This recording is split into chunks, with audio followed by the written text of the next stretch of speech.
Miyazaki. Oh, no, nigga. That's just the tip of this iceberg. Read! Pony. Read! It's that time of the year where people who don't actually program or make video games fight over made-up awards that they're never going to receive. Because it's also that time of the year where they're reminded they live such empty, unfulfilling lives that the success of a video game is the most fulfilling thing going on in their own personal life right now. Are we really supposed to sit here and pretend like Jeff Keighley's annual game award show actually means anything when a good chunk of that award show is taken up by stupid categories like esports coach of the year or content creator of the year, and one of their nominations for those categories is a goddamn Twitter user? Are we really supposed to act like this is some prestigious, monumental achievement? No, all it is a popularity contest with a big budget. And honestly, I'm quite tempted to make a separate video talking about how absolutely ridiculous all of the categories are. But for now, all you need to know is the most important thing to come out of the Game Awards show is all the salt. Because we all knew that Elden Ring was going to be that game to make PlayStation fanboys come up with some of the most retarded arguments you've ever heard. Even though God of War has over 10 nominations, it's not enough for them. God of War must take every category and leave none behind. Even though you could argue that God of War shouldn't even be in some of these categories. Hell, I'd argue Elden Ring shouldn't be in some of these categories either. You don't have to have the same lineup of games for all the categories. Do we really have to consider Elden Ring, Stray, and God of War for best of everything? Can't other games that aren't blockbuster hits take up some of these categories? For instance, why is Stray even in the best action/adventure game category? It doesn't make any goddamn sense. They didn't even include Elden Ring in that category either, even though it was arguably one of the heaviest action-adventure games of the year. The people choosing the nominees and making up the categories are brain dead, and it's reasons like that no gamer should take the Game Awards show serious. But I quickly forget PlayStation fanboys are an entirely different species. Upon hearing the news that Elden Ring was a nominee for Best Narrative of the Year alongside God of War, they lost their goddamn minds and argued that Elden Ring doesn't even have a narrative, and so it shouldn't be considered because it's a disgrace to this award show that they all take super serial.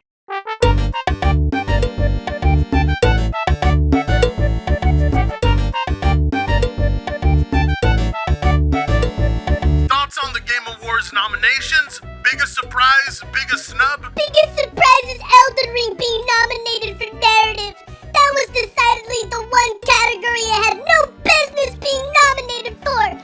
Biggest snubs are Xenoblade 3 for narrative in its place and Sonic Frontiers for music. This is gonna be a common theme of the video. Elden Ring doesn't have a narrative, so therefore it doesn't belong in this category. It's not just the PlayStation fanboys who say it, it's also the Nintendrones. I don't know what it is with the Xenoblade crowd, but if you couldn't get me into Xenoblade 6 years ago, you ain't gonna do it now. If you like a game, you like the game. The funny thing is, comments like this often come from the crowd who loves having their narratives spoon-fed to them. There must be a story beat every hour in the game. Otherwise, how else can they be invested? Now, I don't know much about Xenoblade's story, but if even half of it is as good as Morgoth's story alone in Elden Ring, which is just a fraction of everything told, then I'll take your word for it. Yeah, maybe Xenoblade does belong here, but that most certainly doesn't mean Elden Ring doesn't belong here either. What, is it just because you have to read? I'm pretty sure you gotta read a shit ton for JRPGs, so don't give me that. A narrative is a spoken or written account of connected events, a story.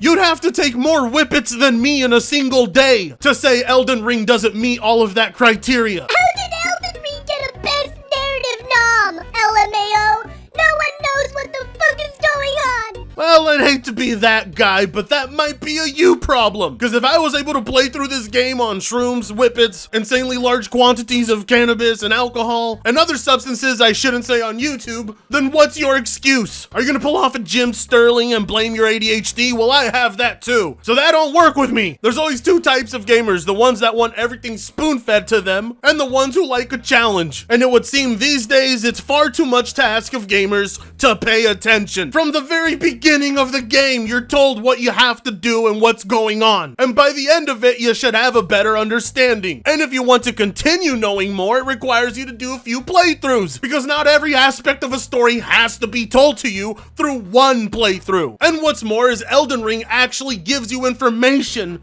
on the smallest details about the entire world itself. It does it through text, it does it visually through the landscapes you see, and it does it in cutscenes as well. If you don't know what's happening by the time you're near the end of the game, then you simply have not been paying any attention whatsoever. It also means you haven't been engaging in the game's world, because that's crucial to the game's story. If you haven't been talking to NPCs, if you haven't been doing side quests, if you haven't been reading things, you'll miss out on info, just like other video games have before it. I don't understand why Elden Ring gets the criticism of not spoon-feeding its story to the player enough. The truth is, Elden Ring's story is far too big and ambitious to be condensed down into something palatable for people like this. Elden Ring has literally nothing! No story! Gameplay not to the mark! Dark shit! But God of War has great story! It's a phenomenal franchise and smoother gameplay! So probably God of War Ragnarok wins! Oh yeah, you know, Elden Ring is so devoid of a story that they put text there for you to read. Yeah, you know, no story to be seen anywhere. Yeah, the cryptic dialogue from all the NPCs means absolutely nothing. Those cutscenes were just put there for no reason whatsoever. The opening cinematic, yeah, it wasn't telling a story. It was all just, dark shit, apparently. That's what this is, you know. Satanic black magic. Sick shit. We need more light-hearted, upbeat things like God of War. Elden Ring was an amazing game, but had no narrative worth mentioning or emotional investment to make it memorable. That's why God of War Ragnarok will be the game of the year. Oh yeah, you know, Elden Ring's story is just so forgettable. That's why there's dozens of channels who are still unraveling the story as we speak, raking in millions of views from millions of people who have totally forgotten this game. The Outer Gods, the Golden Order, the Erd Tree, the Shattering of the Elden Ring. Yeah, there's nothing memorable about any of that. Oh yeah, you know, this game is gonna leave gamers' minds, just like Dark Souls did, right? That's totally why there's more content talking about God of War's story than Elden Ring, right? It's just too forgettable of a game. The genius storytelling behind each of Elden Ring's memorable bosses is totally going to leave gamers' minds forever, while Atreus' annoying voice acting will be embedded forever. Let's be honest, Ragnarok is a better game by far. Elden Ring is a game with no story. The only thing Elden Ring can provide you is the free roam and the boss fights. God of War has a 10 out of 10 story and feelings. Ragnarok wins with no diff. I'm sorry, what? God of War has feelings? I'm sorry, I didn't know the game had feelings, my bad. Okay, Atreus' voice acting isn't that bad. Yeah, the puzzles are designed for people like DSP Gaming, alongside the gameplay, but overall I think God of War is actually a pretty good game. My bad, I didn't know you had feelings, video game. Well anyways, I disagree with him. The free roam and the boss fights are not the only things Elden Ring can provide. You're quick to forget the supply of salt that comes with it. I can't think of a single other game in my lifetime that's pissed off so many people for being so good. I mean, when the best argument people have is that God of War can provide them feelings and they can't elaborate any further, kind of already lets me know the type of crowd that hates Elden Ring. And let's face it, it's stupid people. For them, video games are supposed to be easy to digest experiences that anyone can get into. If you don't take control away from the player in the first 5 minutes of the opening sequence, you failed as a game developer, I guess. If the story isn't easy to understand, then it may as well not exist. That's the mentality these idiots have. The entire story must be cinematically told to them,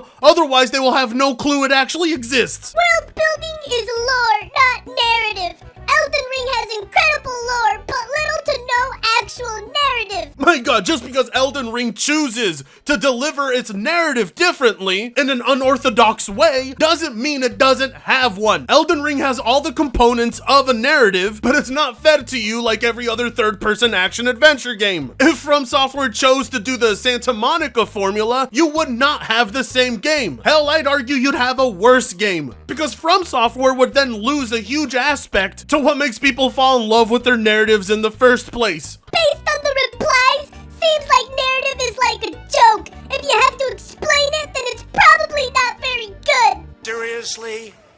Low IQ person?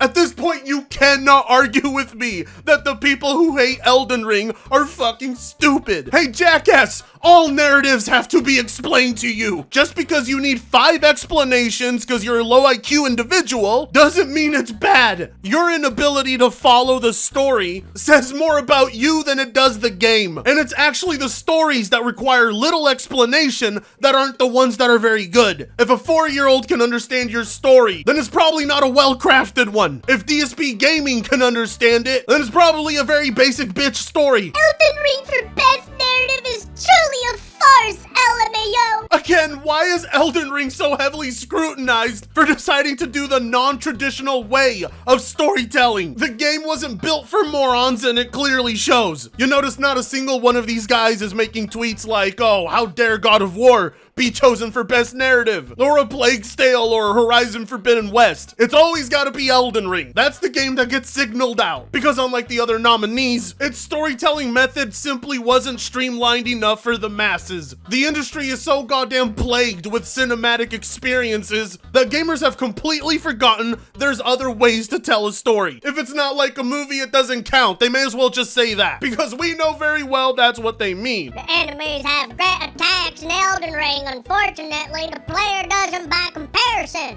That's poor design in my opinion. Just look at the tools at your disposal in God of War and on harder difficulties. It's still super challenging. Much easier to make a game hard when you get the player. Okay, this last one has nothing to do with the story or narrative, but I had to include it because of how stupid it is. I need to remind everyone that games like God of War are built and designed around people like DSP Gaming. And that's not a meme, that's an actual fact. Go look it up. The man is literally praising God of War for being easier and considers Elden Ring's design bad because he's not given all of the cool flashy items early on. I think Solid Rev also fails to realize that yes, while the enemies have the better attack patterns, you, the player, also have something they don't, and that's the ability to heal and summon for help. The reason a game like God of War gives you all those tools at your disposal so early on is because they want you to push through that story. They don't want players stuck having to figure out where to get better weapons or armor or spells, because that would disrupt the flow of the narrative. It's all about making sure you guide the lab rat to the cheese. Also, I'm not sure how much of Elden Ring this man has played, but you can get the boss's weapons, their spells, and their skills by beating them. Just because you're not given a full arsenal at the beginning of the game doesn't mean that's bad design. It just means you want easier access to the dopamine rush you get from a sense of accomplishment. Again, the pattern I'm seeing from a lot of these people is that they want things handed to them. The story, the weapons, the sense of accomplishment. Like I said, it's 2 different types of gamers all the time. And as for the Game Awards, who knows, who cares? When the people I showed you are the ones casting their votes, does it really mean much? Well, if it does mean something to you, I'll be streaming it live when it happens. And until then, you should like, comment, share, subscribe if you so choose to. And with that being said, I'll see you in the next one. Fritongo sucks ass.